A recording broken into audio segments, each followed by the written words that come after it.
everybody. I'm Sean Reynolds from Sportsnet, about to be joined by Ken Weeb from the Winnipeg Free Press. Together we are Kenny and Renny. This is the Kenny and Renny post-game show after, well, how can I describe this?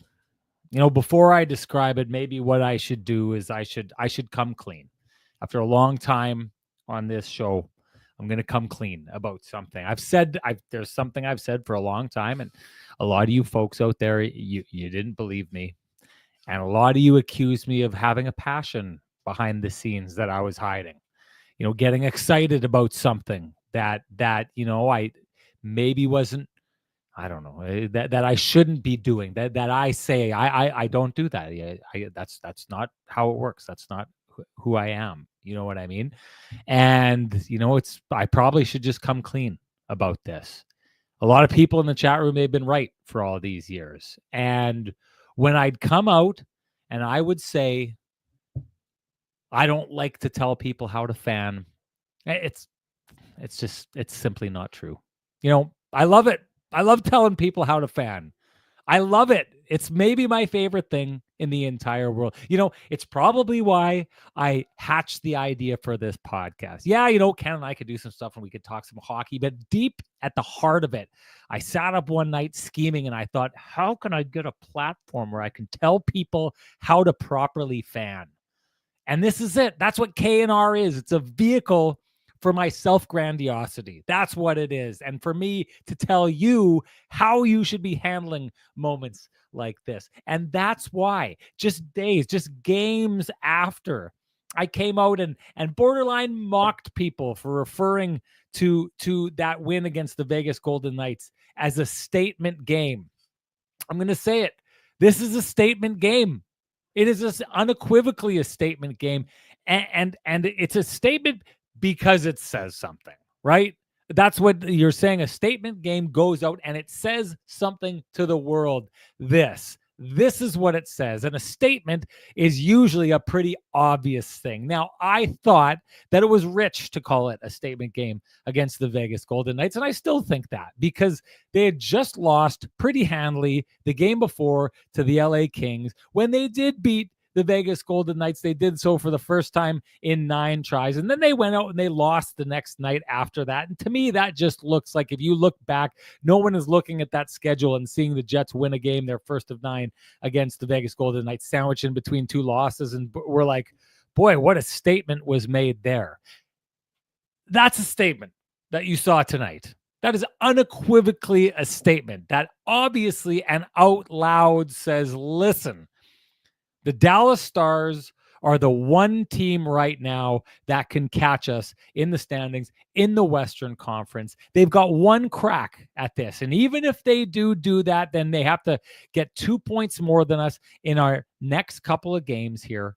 And the Jets went out and said to them, no. Not only are you not going to get that, we'll get to it. I think someone told you to maybe not worry about it, that this was guarantee something like this was going to happen. But the Jets went out and just absolutely hung one on the Dallas Stars tonight. What's the statement in that? The statement in that is, it's us. Okay, everybody?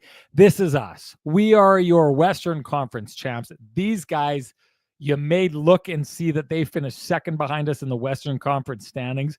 There was no debating who was the better team in the 2024-2025 regular season of the NHL. This was the Jets making the statement that we are them. We are the noise in the night. We are the haunting of your dreams. That's what happened on this day here. That is a statement game if I've ever seen one. Not even close. And you know what? What I love about the way that the Winnipeg Jets handled this, and that's the way that if you are, if you're invested in this team or watching them and you're trying to see if they do something, you should, if you're a hockey coach and you're looking at this and this is your team and you want to see them do something that you love about it, is that the last time these two teams played, the Jets did this very same thing to them. Okay. And then the Dallas Stars went off and then, they licked their wounds and they bandaged themselves up. And then they said, we're going to take another run at those guys. You know what? Get the milk out, boys. We've been drinking milk. We got sand kicked in our face. We drank some milk, and here we come now. It's those old commercials. I'm dating myself, obviously, with these 90s. I'm drinking milk commercials, and then you grow up, and now you're tougher than the guy who was bullying you.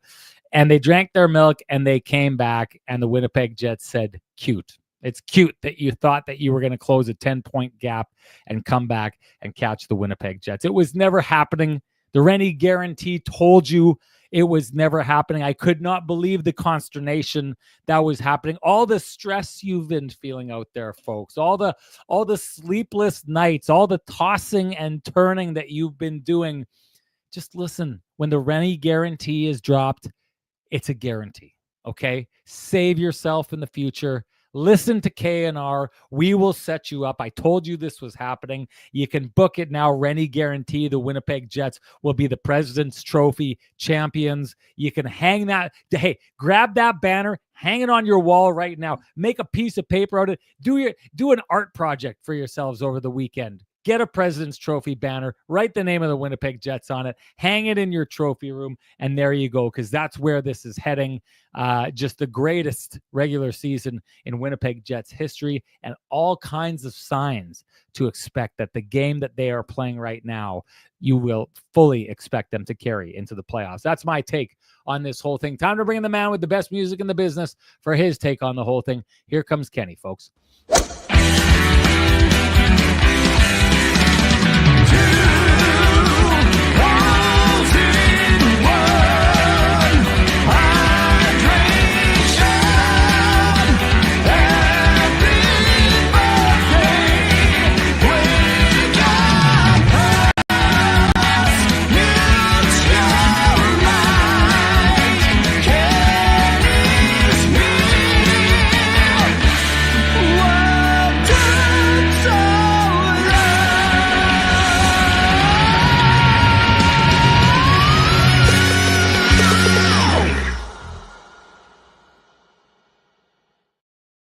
Ken Wiebe, boy, oh boy, that was a game there tonight. I'm telling you right now, that's a Vittorio Rossi game for the Winnipeg Jets, because we know how good you look if you're wearing the Vittorio Rossi gear, and the Winnipeg Jets looked good tonight. And you know what? I'm sorry, folks. You're probably not going to make the NHL, unless there's some, banging prospects out there right now. The vast majority of us can put that dream away, but there's a very achievable dream. All you got to do, if you want to look as good as the Winnipeg Jets did tonight, is head on down to Vittorio Rossi on Corden Avenue.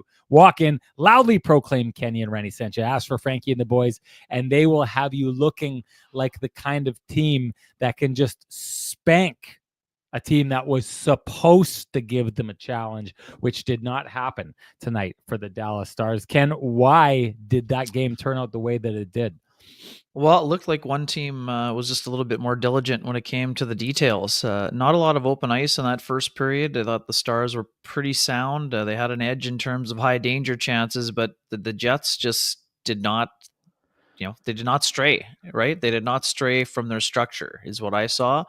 They were physical, but this is one of those nights that I love the narrative between folks saying, "Oh man, you shouldn't lead a game in hits because that means you don't have the puck."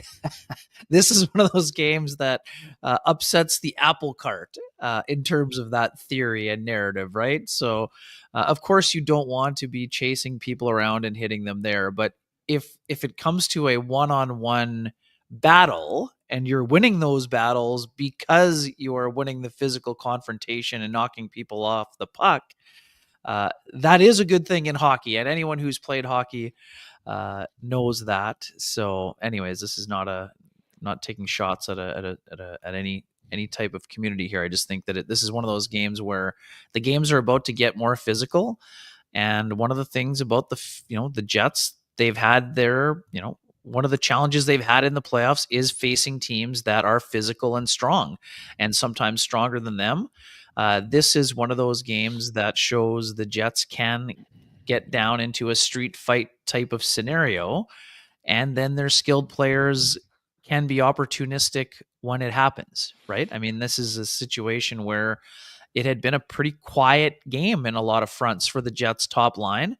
And lo and behold, after the game is 2-0, there's Mark Scheifele poking the puck over to Kyle Connor after Alex Iafallo made a nice defensive play. And there's Kyle Connor saying, hey, you give me the puck in tight, I'm going to turn Jake Ottinger into a pretzel and find the 5-hole. Then there's Kyle Connor out on a shift with, blended shift with the fourth line. There's Josh Morrissey joining the rush. There's a nice cross-ice pass, which Jared Anderson-Dolan makes an incredibly subtle but very smart play to just get a piece of the puck as the defenseman went to him, sort of one touches it over to Kyle Connor. And guess what? When Kyle Connor's in a high danger area like that, he's not going to miss very often.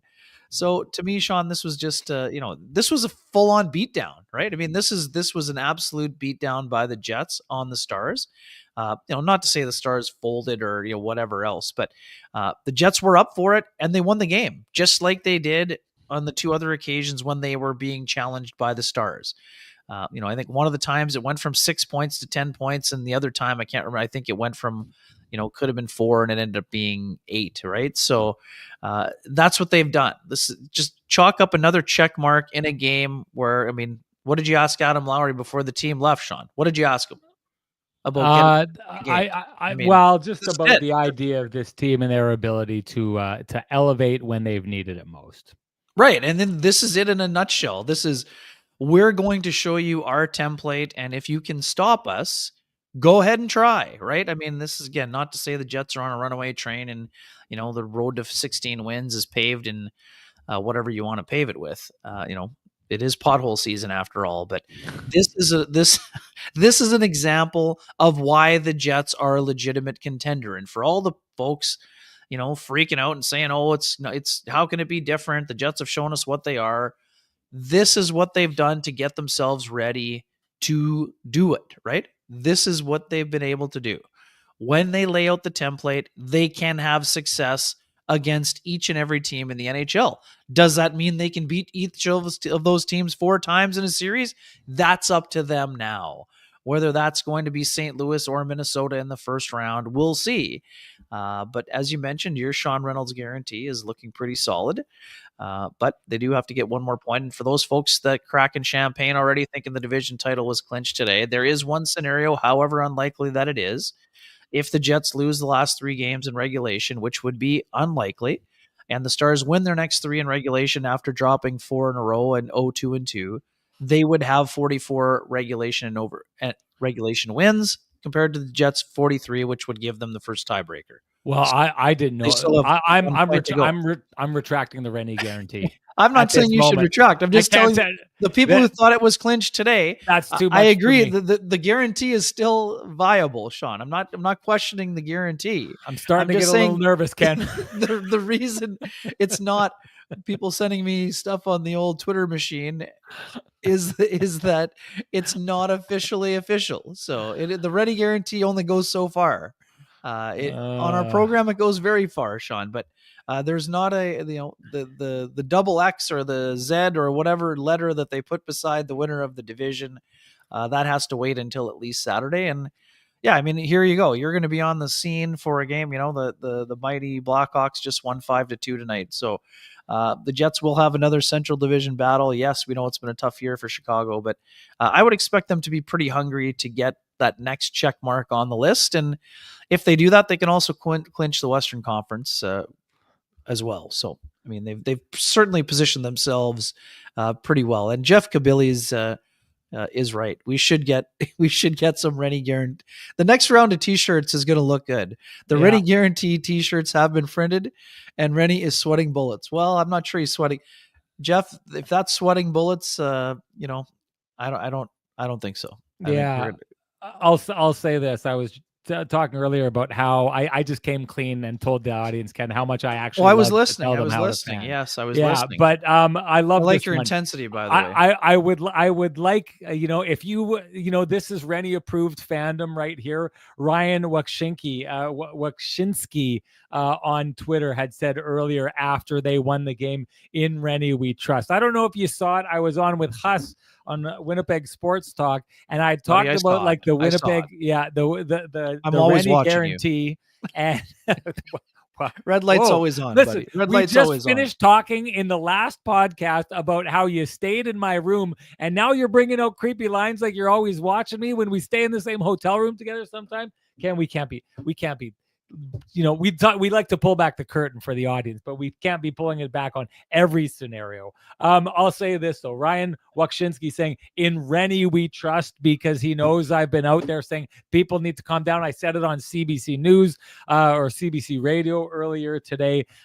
This is just this to me is the least surprising outcome of what we've seen here. One thing Sounds I will like Pristine Roofing Company guarantee.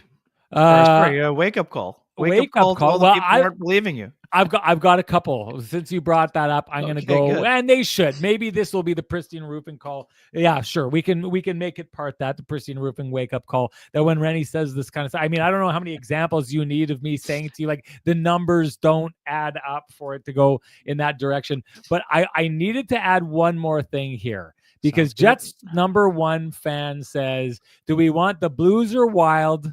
I don't think it matters. Okay. This to me is Pristine Roofing wake-up call territory, and this is why. The Winnipeg Jets and their fan base, and the Winnipeg Jets did. Connor Hellebuyck said in an interview afterwards that losing to Vegas was the unthinkable, right? There's an arrogance to that bit the Winnipeg Jets in the past. You as a fan base have been here before. We kind of went through it last year heading into Colorado. We know that the playoffs are a different beast.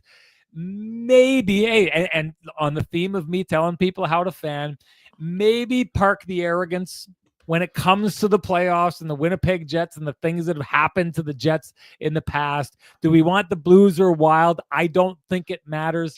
Maybe park the arrogance. This is a team that has been bit too many times by the arrogance going into the playoffs and having things turned against them, for this fan base to be beating their chest and saying, I don't really think it matters what happens out there. That to me is Pristine Roofing wake-up territory. And of course, that means it's time to give North End Rick the Pristine Roofing wake-up call at 204-981-6289. He's the guy you want down at your place to take a look at all your roofing, siding, and exterior needs. You can also call Pristine Roofing directly at 204-237-7663. Folks, give your home the Pristine Roofing and siding wake-up call. You will be happy that you did. Okay, there was a couple things we didn't get to talk about on the last show, and I want to lead with this one. Well, we got to get to Morgan Barron, obviously. We didn't talk about him enough on the last show, and he got upset about it. He stopped me in the dressing room and he said, I want my due. And I said, well, you want your due on K&R. Why don't you just go out and do that again? And so now I'm going to have to, tread lightly around Morgan when I go see them in the dressing room up, buddy. In Chicago. But we'll get to that. I wanted to say this, though. This game looked a lot like a lot like the last game that we saw the Winnipeg Jets play against the St. Louis Blues. This game also looked a lot like it looked like the last game against the St. Louis Blues. It looked a lot like the last game they played the Dallas Stars. What that tells me, Ken, is that I've seen basically 6 periods of hockey played between the Dallas Stars, who were the team that if anyone was going to catch the Winnipeg Jets, it looked like it would be them. And I've seen 6 periods look an awful lot the same. Yeah. And so there's 2 things at work here, 2 possibilities in my mind at work. One is that the Dallas Stars aren't overly interested in tipping their cap on what they are capable of against the Winnipeg Jets and I don't think this is the case. I'm just trying to leave options open here, Ken. I don't think this is the case. Or Pete DeBoer has put his team in a situation where they have no answers for the Winnipeg Jet. This was a no answer game, and I was texting back and forth with North End Rick during that game, and I said this: you want a clear sign that your team is being outcoached? Watch how often your players skate the puck into a trap over and over and over again. Did we not see that happen in the neutral zone over and over again tonight? Dallas Stars players getting the puck, skating it into the teeth of 2 or 3 Jets defensemen who would isolate that player off, strip them of the puck, turn it back up ice. And it was just like, no, you go over in this direction, give us the puck, we'll take it, we'll go back the other way. Oh, you think you're coming this way? Nope, you go in that direction. This to me is, and I maybe I shouldn't have framed it that way about Pete DeBoer not having an answer, but Pete DeBoer not having an answer, one of the coaches in the league that are held in such high esteem, is a way of like pointing out Scott Arniel is out coaching giant coaches in the NHL right now. He did it to Jim Montgomery the other night. He did it against Bruce Cassidy in Vegas the other night. He did it. He did it against Spencer Carberry, who's going to win the Jack Adams Trophy. He did it tonight and has done it a couple times against Pete DeBoer. Scott Arniel is putting together a game plan that this just isn't the Winnipeg Jets being just like a better caliber of player than everyone else in the NHL. The Winnipeg Jets just didn't wake up this year and suddenly realize, oh, wow, we have all the best hockey players in the world on our team, and now we just figured it out, and we're just going to go be better than everyone. No, we've talked about the Jets, and it's their details, and it's their structure, and it's how they play all these things, and it's what they allow, and it's how they compete. And all those things are things that the coach gets out of their team.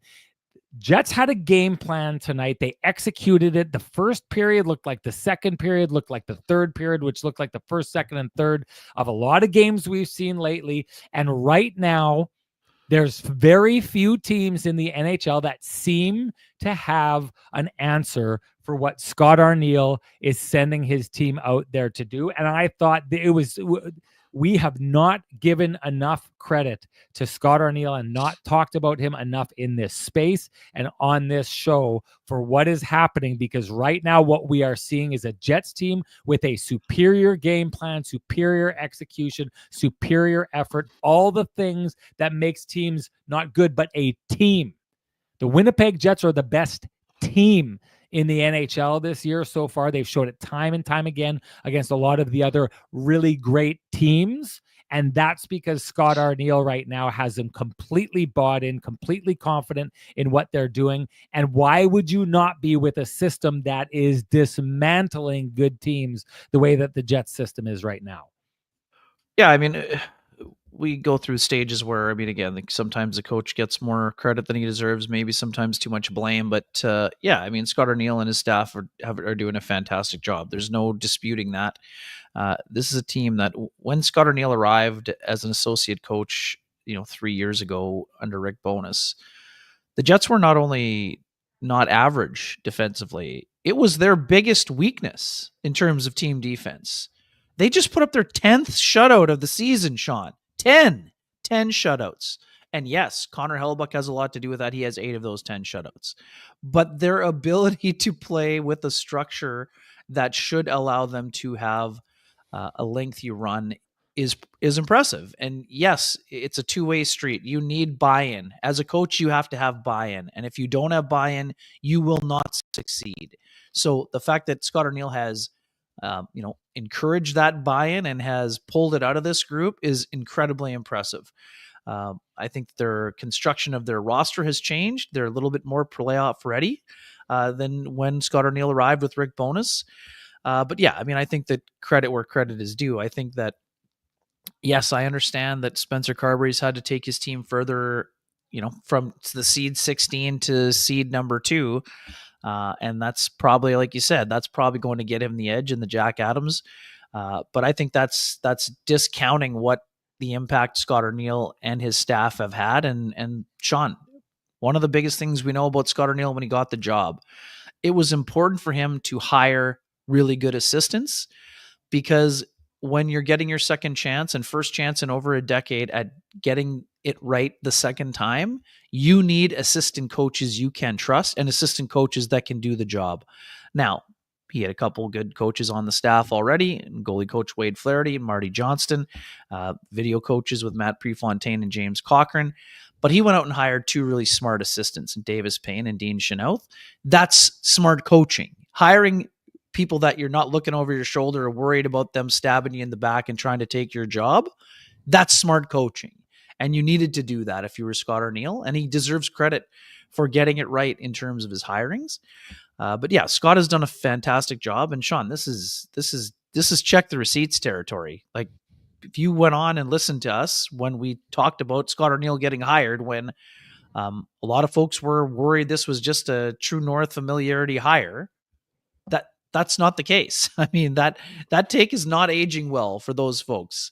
And again, we're not here to criticize folks who have takes. Takes are fine, but in terms of the receipts, Scott Arniel has done, an exceptional job, and he was ready for the job. That's why he got the job. Wasn't nothing else to do with it. He was ready for the job, and he's taken full advantage. And now the next challenge for Scott Arniel is to do what the Jets haven't been able to do since 2018: is go on a playoff run, win multiple series, and give it their best shot in terms of what they have in the Stanley Cup playoffs. And that'll be the next test on the benchmark list for Scott Arniel and his coaching staff, and the players, quite frankly. It's been called for. This, if there was ever a headband performance by the Winnipeg Jets, it's this. So you know what that means, folks. Time to make this a Sean's headband version of the Kenny and Renny show. Let's get at her, folks.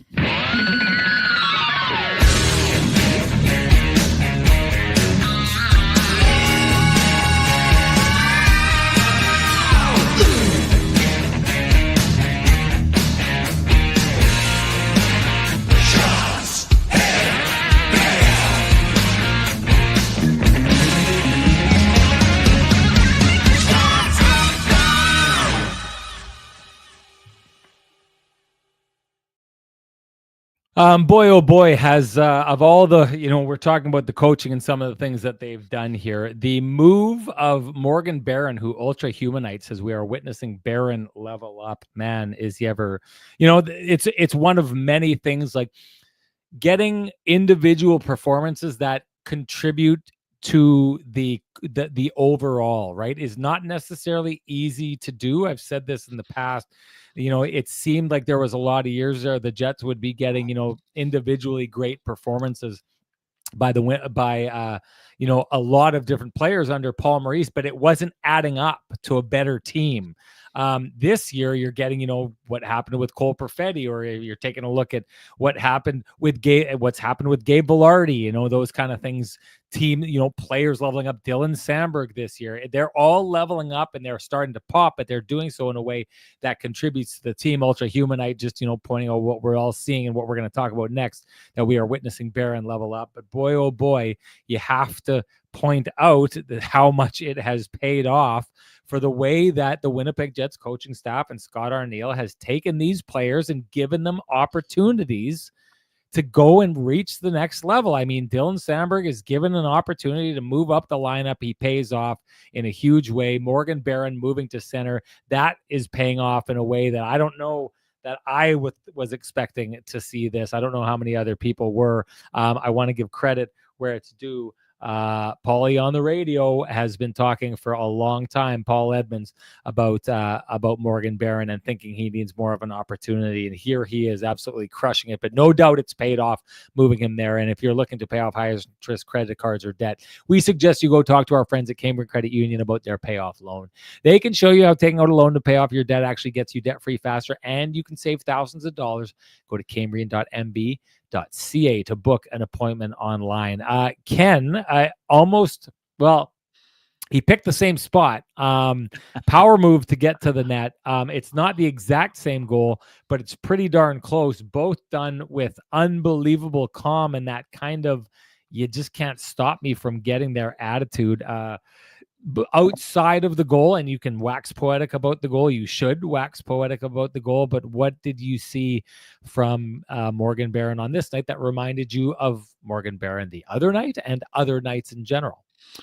Yeah, Morgan Barron's a guy. I mean, yeah, Paul is bang on in his assessment, and I again, check the receipts. I mean, I'm someone who said I think that Morgan Barron can be in that 15 goal range at some point. I mean, Rick Bowness even thought he might be able to push 20 at one point, and that's when he was playing on the left side with Adam Lowry and Mason Appleton before the arrival of Nino Niederreiter. And again, numbers have not been eye-popping on the way up at Cornell. He had a 15-goal season. He had a 14-goal season. He had a 10-goal season in Hartford.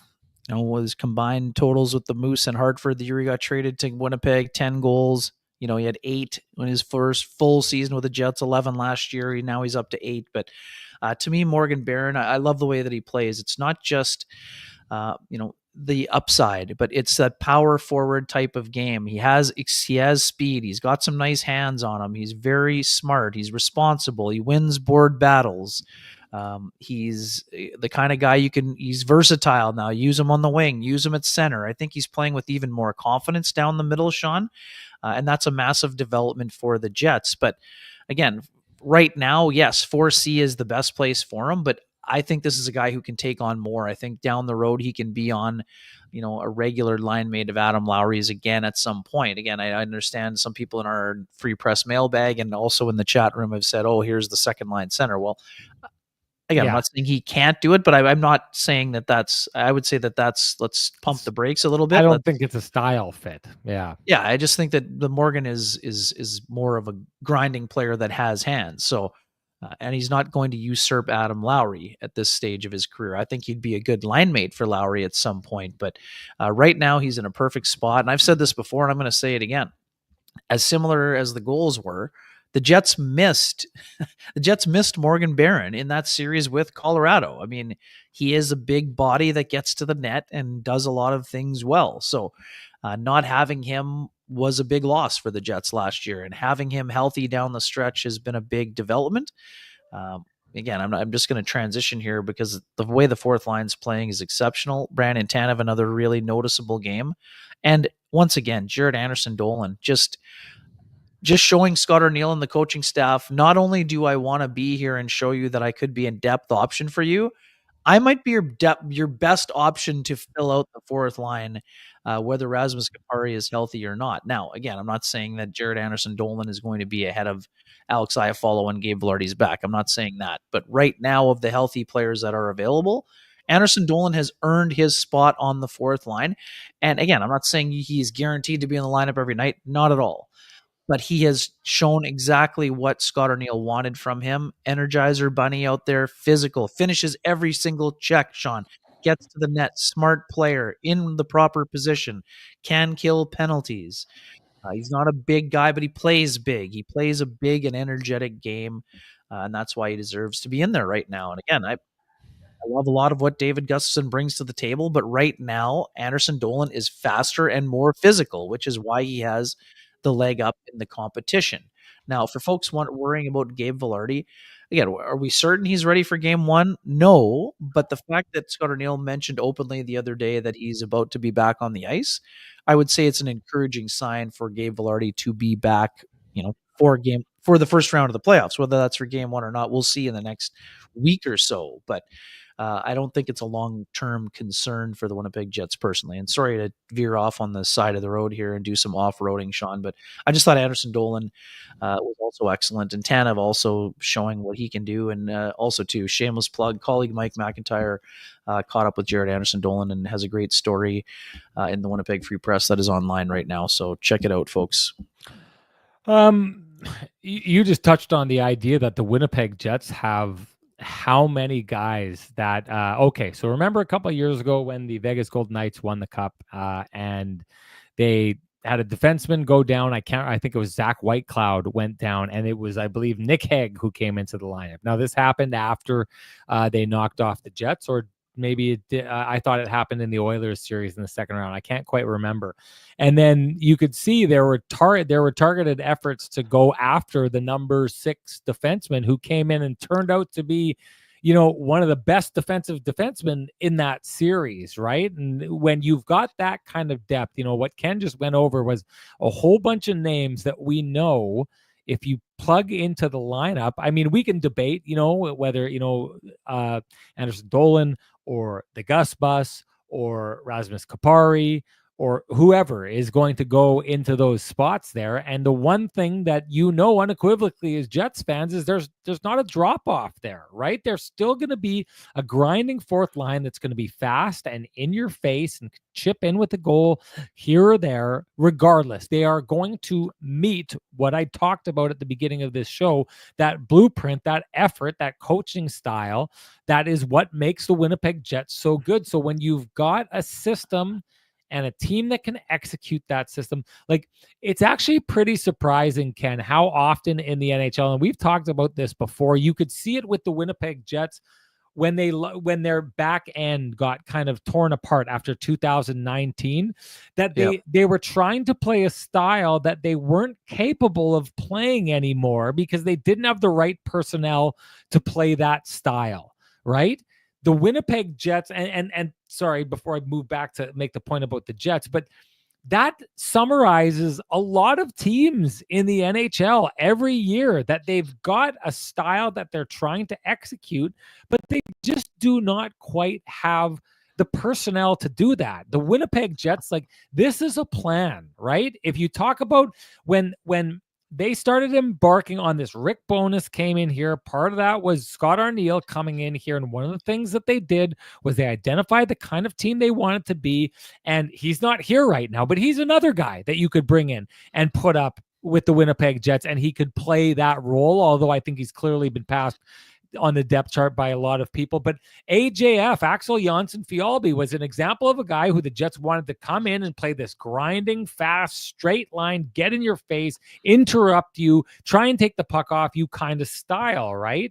And so what you're seeing here, and what Ken mentioned, is just a general manager and a coaching staff that very much understand the kind of players that they need. And what it does is it allows players like Morgan Barron to be a star. But I think what we're seeing is Morgan Barron starting to stand head and shoulders above the rest of those players in that group. And I know someone here earlier on had talked about this fourth line of the Winnipeg Jets maybe being the best fourth line that the Jets have ever had before. Sorry, but I just have to kind of laugh at the fight that I had with the fan base and the other journalists in this town last year when it was supposed to be Rasmus Kupari who was driving the Jets to have the best fourth line that they've ever had before. And, you know, now we're seeing this team do that with him without being in the lineup, and probably going to be struggling to get back in the lineup, like he fell out of the lineup in the playoffs last year. But Morgan Barron is elevating his game above everybody else. And I think so. I thought we did, Ken, a really good job of breaking down what Cole Perfetti needed to do. And then once he started doing them, pointing out what he did. And then once he started kind of elevating above kind of the mindset that we thought was driving him. For me, I feel like I can see something in Morgan Barron, and it's a reason that he's succeeding. And it's as simple as this. What you'll notice is players come to the NHL and they start realizing that they don't have the time that they did in junior, right? You got to make a play and you got to make it quick, kid, is what a lot of people say, right? And so what you'll find is players first come into the league and they try to do things and they are not fast enough. Puck gets chipped off their stick. It's a turnover. Guys don't want to be making turnovers, because if you make too many turnovers, you're going to end up in the minors. You're not going to get into the league. So you protect the puck and you move the puck to someone else. And what happens is young players start to defer to others, which is why a couple of games back when it was a 2-on-1 with Kyle Connor, I pointed out the idea that Cole Perfetti kept and shot in that situation. That's a sign of me to a player who's like moved past the idea of deferring to the other guy, right? This becomes important. And what happens along the way, and you'll see this with certain really good players. Mark Scheifele, I think, is the very best example of it on the Winnipeg Jets, although Josh Morrissey is definitely a great example of that, Kyle Connor.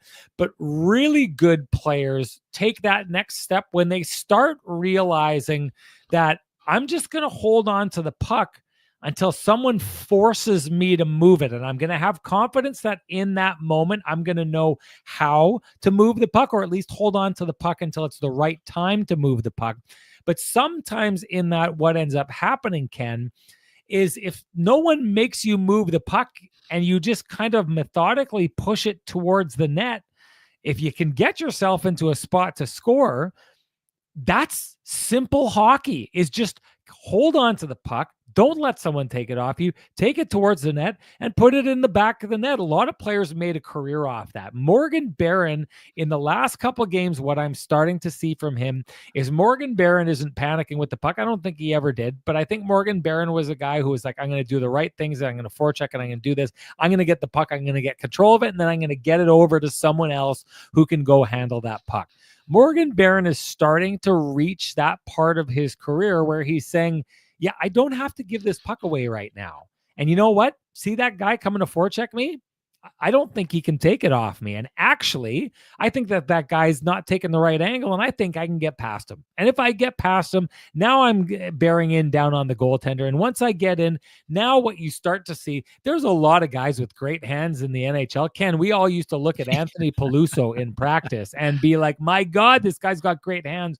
You never saw it in a game, because a player has to be able to get themselves in a position to where they can show those hands. What we're starting to see, Morgan Barron really knows how to use his reach around the net, Ken. It's one of those things. He's a big guy, and if you've got the puck right here and you move it over here, it changes the angle. And if you move it and shoot really quickly, you can capitalize on that angle. That's how he scored those other 2 goals.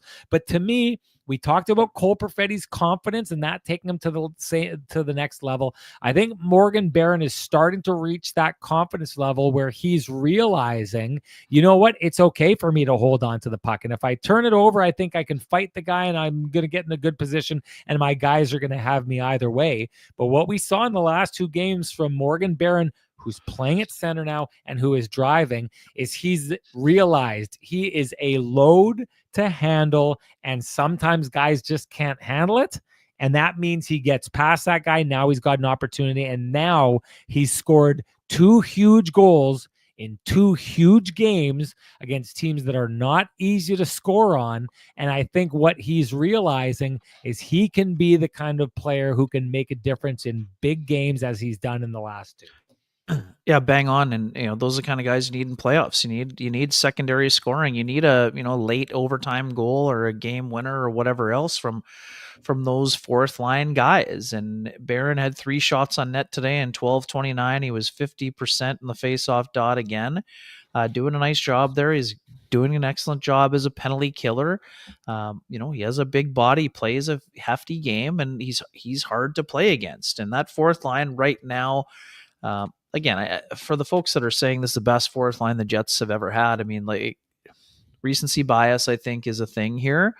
The Jets' fourth line in 2018 was Brian Little with Matthew Perreault and one of Jack Roslovic or Yoel Armia. So with all due respect to Barron, Tanev, and right now Jared Anderson Dolan, I don't see those guys as productive as those 3 guys that I mentioned previously, but they play the type of style that will help them be effective in the playoffs. That is 100% true. And again, Sean, you touched on it, and this is something that Dylan DeMello has said multiple times. The Jets right now, greater than the sum of its parts, right? That they're the best team right now in the NHL. Yeah. That doesn't mean they're the best on paper or have the most superstars or whatever else, but they play the best team game when they're on their game. Now, they haven't won like Colorado or Vegas recently, so they're going to need to show that down the stretch. And I think I know I normally leave this to you, Sean, but I think we've got a Flame and Comfort special right here from Turd Ferguson. I want to see if you agree, but I definitely have marked this one. Turd Ferguson, being called frauds was the best thing that could have happened. It didn't allow the Jets to slough off last spring as a bad week and were forced to look in the mirror and decide who they want to be. I saw this earlier on, and I was thinking that it was going to be like a terrible take when I first started reading it, because in the end, I got thinking about this today, and I don't know why I never really thought about it, but like in the end, last year, whoever was calling the Winnipeg Jets frauds, the Jets ended up being exactly what whoever that player was suggesting they were. The way Turd Ferguson says this, being called frauds was the best thing that could have happened. Didn't, because I was going to say, well, what? They turned out to be like they crumbled under that title last year. But Turd Ferguson's idea that it didn't allow them to slough off last spring as a bad week and were forced to look in the mirror and decide who they wanted to be. This is actually, you are right. It's a great take. It's a really, really great take because, that's the one thing that, like, if I had a question about the Jets, and if you remember, you can go back and take a look at where Ken and I thought they were going to end up and how things were going to turn out. We thought the other national media was crazy, that they were really sleeping on the Jets. But the one thing that you had to wonder was, were the Jets going to crumble after that, right? Like maybe be like, well, we just don't have it, or what we're doing isn't working, or whatever. And the Jets did go in a different direction. Maybe, just maybe, it's exactly the direction that Turd Ferguson is suggesting here. So good for me, Ken. That's a hot take. It is your K&R Red Hot Take, brought to you by Flame and Comfort, Manitoba's premier supplier of fireplaces, wood stoves, inserts, and everything hearth related. After 50 years heating up your world, Flame and Comfort is soon moving. You will find it will be one of the most impressive showrooms in Western Canada.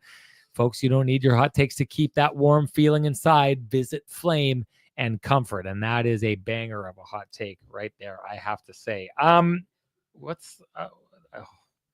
Where did I want to go? I wanted to go somewhere, but I'm not sure. Let me go here first. For those of you who have real estate needs you'd like to have met, contact our main man, Lou Ferlin, at Royal LePage Dynamic Realty, 204-791-9971, or at the office, 204-989-5000.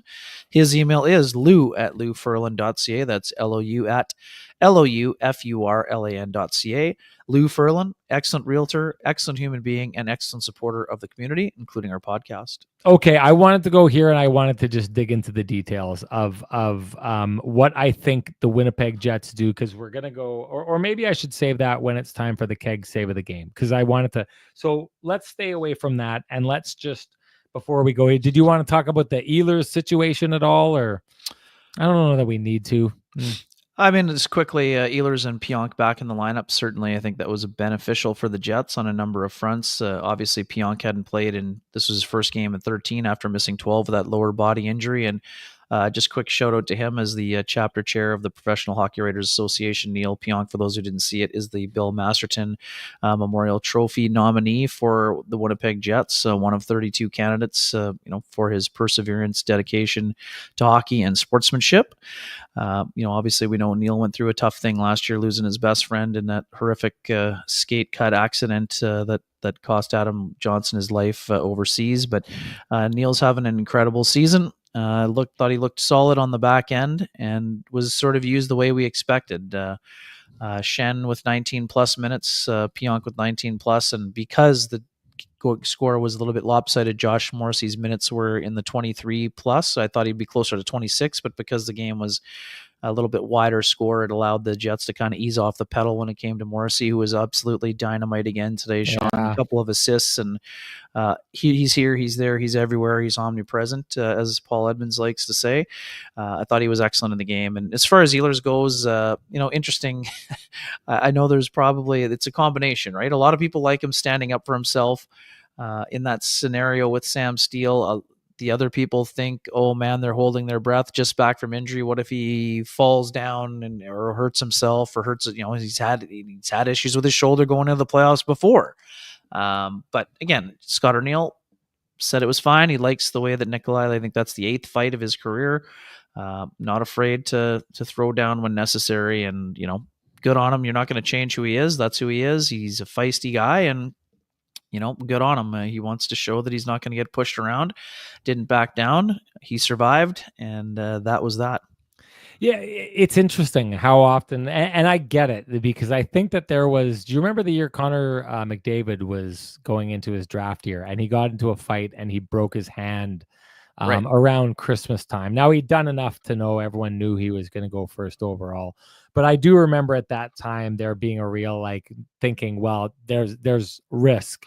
every single time. The one thing, and I know what you're saying, he's kind of tugging him around. Steele's not the biggest guy. Ehlers, I don't believe, throws a punch in this entire situation. He's just basically grabbing the guy, wrapping him up, and kind of almost letting him punch himself out until he tosses him down the way that he does there. I've always, to your point, Nikolai Ehlers is Nikolai Ehlers, right? And this is who he is. We've seen him, do this before. And I've got no problem with this. I like how he does that. This is just, to me, another part in this game where if the Dallas Stars were looking to get some kind of feeling of maybe momentum, some kind of feeling of maybe retribution, or trying to kind of like start the fire here, not only the way he handles the fight, but the way he kind of looks like he's like this is no thing to Nick Ehlers, and then the way he kind of slams him down to take the takedown in that fight is just, it's one of those things where, you know what?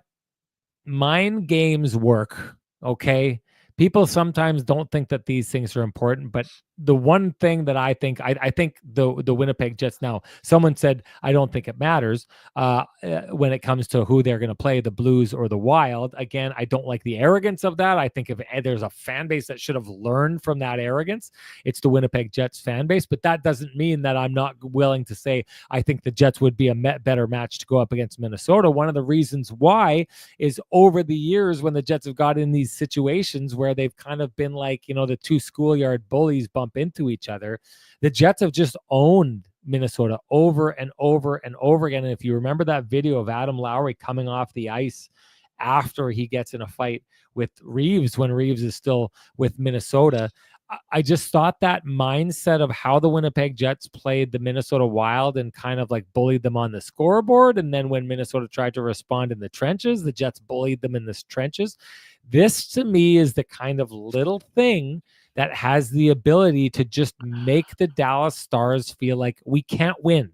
We can't win on the scoreboard. We can't win in the scrums. We can't win, in the ice advantage. We can't win when it comes to hitting.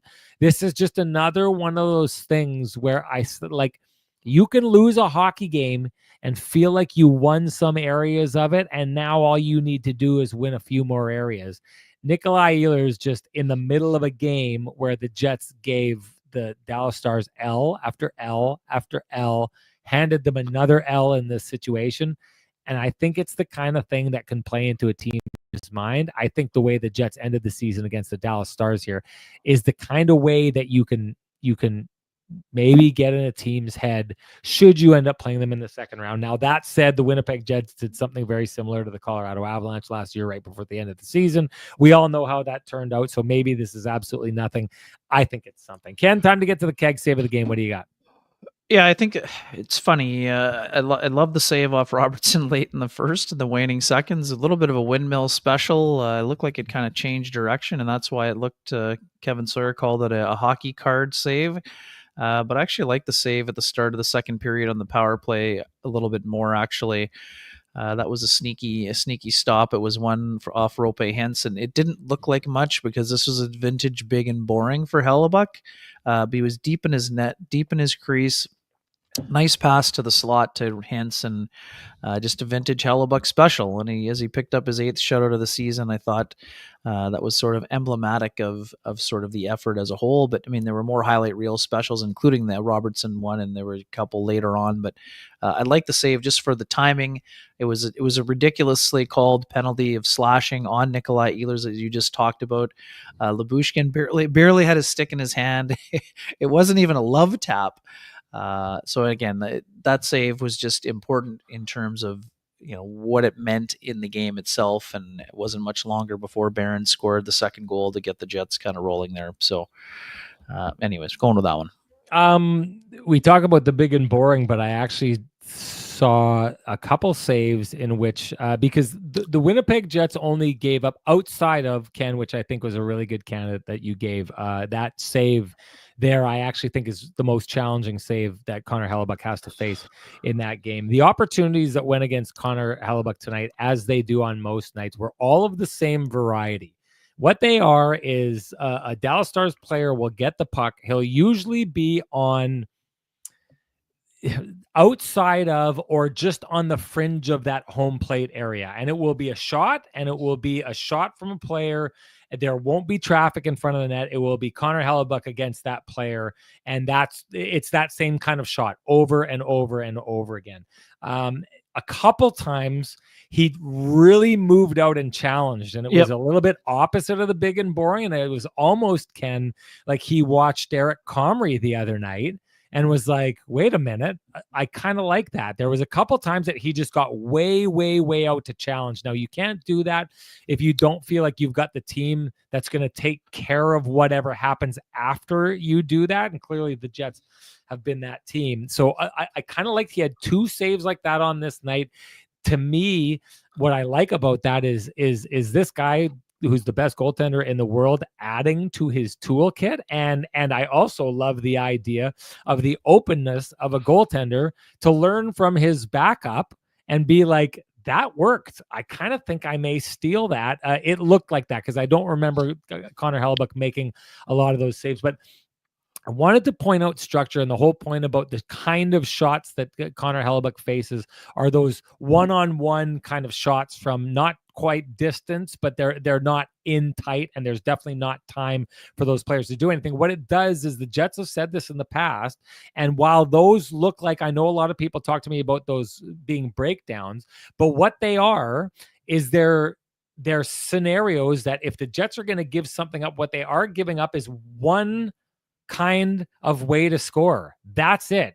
That player doesn't have the option to backdoor tap in pass to somebody. He doesn't have the option to skate in any closer. He's got the option to grab the puck right there and shoot, which means Connor Hellebuyck can focus solely on saying this guy either has to pick the perfect spot and get it past me, or I can be big and boring, or I can be a little bit faster, or whatever, but he only has to face a certain degree of difficulty. And I just wanted to point out, when I talk about this, I thought this game is the perfect example of showing how that is a really solid skill by the Winnipeg Jets as a team. Because if you look on the opposite end of the ice, how the Winnipeg Jets score their goals, it's a shot by Josh Morrissey with a clear open guy in front of the net with all the time in the world to make a tip that goaltender is not going to be able to stop if it's tipped properly, right? And it's a breakaway by Kyle Connor, and it's a pass across the ice to Kyle Connor, where he's got an open net to shoot the puck in the back of the net. And then it's Morgan Barron getting in and skating in close and putting it in. All 4 of those goals are the type of high-end scoring chance that Connor Hellebuyck did not have to face on this night. So to use a diving term, Connor Hellebuyck is going out and he's competing with Jake Ottinger in this game. And Jake Ottinger, in order to win this game, is having to pull off dives with a much higher degree of difficulty than Connor Hellebuyck is having to pull off. So the diving analogy, I think, works. The Winnipeg Jets put Connor Hellebuyck in a situation where, to get shutouts, to get good numbers, to get good save percentage, all those kind of things, he just has to go up and he has to pull off a pike dive and just do it perfectly. He doesn't have to throw in twists and somersaults and all these things. That is the advantage that Connor Hellebuyck has playing behind the Winnipeg Jets. That's our keg saves of the game. We would like to hear from you on your keg saves of the game, folks. If you do, you are automatically entered to win a $50 gift certificate usable at any of the 3 Fine Keg locations here in the city of Winnipeg, each location finer than the last. And that would be the winner of that from our last show would be James in the Peg. James, you know what to do. Direct message me at SN Sean Reynolds. Send me your full name. Send me an email. I will have the fine folks at the Keg send you a $50 gift certificate usable at any of the 3 Fine Keg locations here in the city of Winnipeg, each location finer than the last. Ken, your TCB lamplighter, what do you got? Yeah, quickly, I should have just make a clarification. That save on Hintz was in the 3rd period. The penalty of the Ehlers was at the end of the 2nd. So it was a 2-0 game, not a 1-0 game. So just wanted to clarify that. In terms of I think people knew it was right at the beginning of the 3rd period. A low shot, trying to get it from the left side, trying to get it on the inside of the right post. Yeah. Bang on. And again, with all due respect to Morgan Barron's goal, which again, I think is top notch and on the repeatable goal front, and both of Kyle Connor's absolute, beautiful shot specials that got him to 40 goals for the 2nd time of his career. I got to give the lamplighter to Nino Niederreiter, Sean. Nino has been struggling offensively. He had 1 goal in his previous 23 games, and the 2 best games that he's played in the last month have been when he was back reunited with Adam Lowry and Mason Appleton. And Sean, we see it at the end of every morning skate. Every single morning skate, Nino Niederreiter lines up and takes 12 shots across, and then they go back the other direction, sometimes 3 or 4 times. He almost never misses a tip. Players are trying to shoot it wide to see how good his hands are, and he almost always makes contact. So to me, just based on the need for Nino Niederreiter to be one of those complementary scorers as the Jets get ready to play in the Stanley Cup playoffs, I'm going with a Nino Niederreiter tip. That was a great play on a lot of fronts. They got going north, really nice play, across ice pass, Appleton to Lowry. Lowry leaves it for Morrissey. Morrissey unloads the slapper, and Niederreiter tips it in for 16th. That is my lamplighter. I'm going to go with Morgan Barron. I just love totally that understand. Situation. Yes, love the grind, love the drive, love the, try and stop me kind of attitude. You should share with us, though, your TCB lamplighter of the game, folks. If you do, you're automatically entered to win a frosty, delicious 8-pack of lamplighter amber ale, brought to you by our friends at Trans-Canada Brewing Company. If you can't wait for Kenny and Renny to gift you yours, head on down to 11290 Keniston, join them in their tap room, and get some pizza and some more beer while you're down there. And that brings us to our winner from our last show for the TCB lamplighter. That would be Busta Himes. Busta Himes. Great handle. You know what to do. Direct message me at SN Sean Reynolds. Send me your full name. Send me an email. I will send you a voucher for a $50 gift certificate usable at any of the 3 fine keg locations here in the city of Winnipeg. Oh, what am I doing? I will send you a voucher for a frosty, delicious 8-pack of lamplighter brought to you by our friends at Trans-Canada Brewing Company. Let me assure you, Busta Himes, as you're about to find out, it is the nectar of the gods. I had a little bit of cross promotion going on there, Ken, I believe is what the marketing folks say. We also got to get to the Johnson Group got you covered play of the game. What do you got? You know what? It's another one of these subtle plays, but and yes, Mason Marchment was sort of off balance, but I love the way that Luke Schenn wallpapered Mason Marchment shortly before. Just another one of these subtle plays. And in a game where the Jets had their most hits in a single game this year and had outlasted their own season high after 2 periods of play, I thought that Luke Schenn hit was just emblematic of what Schenn and Brandon Tanev have brought to the Winnipeg Jets this season. 2 of the subtle, Sean, we talked about this. We know the Jets did not achieve their goal of acquiring a second line center, but they filled 2 important needs, and those needs have been on display ever since those 2 players have arrived. And this was another great example of it. And now, too, we also should quickly mention, and Sean, we've seen Miro Heiskanen at his absolute pinnacle, I think, 2019, where he started to have his coming out party with the Dallas Stars in that series against the St. Louis Blues. The Stars defense core is operating without one of the best defensemen, a top 10 defenseman in the National Hockey League, and I thought that was on display throughout the game tonight. Whereas with the Winnipeg Jets, they got Pionk back, they got Luke Schenn on the third pairing. Logan Stanley chipped in an assist, but I like the way that Schenn was used in heavy minutes, not as a third pairing guy. So anyways, that's Luke Schenn doing Luke Schenn things is my choice for the Gotcha Covered situation, sponsored by the OGs from the Johnston Group. I can tell you right now, adding Miro Heiskanen would have done nothing in this game. If the Dallas Stars can't figure out the Winnipeg Jets neutral zone, they are not going to stand a chance against them. The neutral zone of the Winnipeg Jets tonight was absolutely, it was like skating into a bear trap over and over and over and over again. And you could see there was nothing. They were, oh, look at this. Busta Himes showed up. There. People were thinking Busta was was a bot. I wanted to throw it a couple. Sorry, just quickly. The third pairing was on for 3 goals against. That's why I mentioned Heiskanen. Obviously, I know I'm not saying it would have changed the game, but Matt Dumba and Liam Bichelle had a rough go out there. Yeah. Oh, yeah. Bichelle gets walked by Morgan Barron. There was a couple in this one that I wanted to point out, and one because it's the type of player that doesn't often get consideration for this. But there's a play that Kyle Connor gets. He's on the inside, and he gets a pass to him, and he tries to take it on his backhand, and he misses it, and he slaps his stick down in frustration because he knows if he gets that pass, he's in all alone. He's probably got a goal, and he's upset because he's got such good hands. He usually gets that, but the puck moves to the other side of the ice. It gets moved up to Maverick Bourque at the center line, and like that, Kyle Connor tracks him down, lifts his stick, takes the puck, and just skates away with it. And I thought, there's a lot of players out there who would have come that close to getting a scoring opportunity like that, and then they would have sulked, or they would have pouted, or maybe they would have skated to the bench or whatever.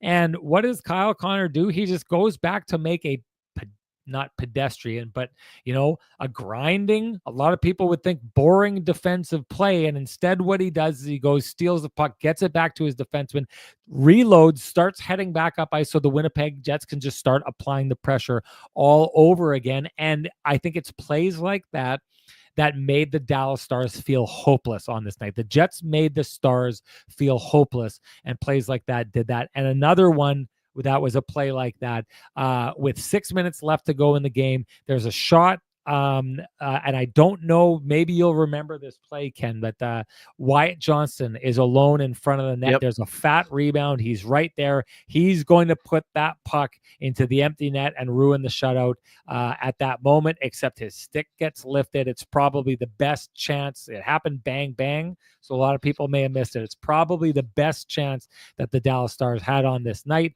And instead of spoiling a shutout, right there is the Jets defender in that moment, having them covered. I thought two great examples of the Johnston Group, Kenny and Renny OGs got you covered plays of the game. And hey, do you run a small business in Canada? Look to Canada's #1 employee benefits plan, Chambers Plan, to give you a competitive edge. Chambers Plan is the simple, stable, smart choice for over 30,000 businesses countrywide. Visit chamberplan.ca to learn more. Ken, anything to say before we get going? Just honorable mention, Pionk. It just came to me also. Pionk had that breakup of the Maverick Bourque pass in the first period as well. Thought that was a good honorable mention candidate. Forgot you covered. Outside of that, no, impressive showing. I know some folks are wondering.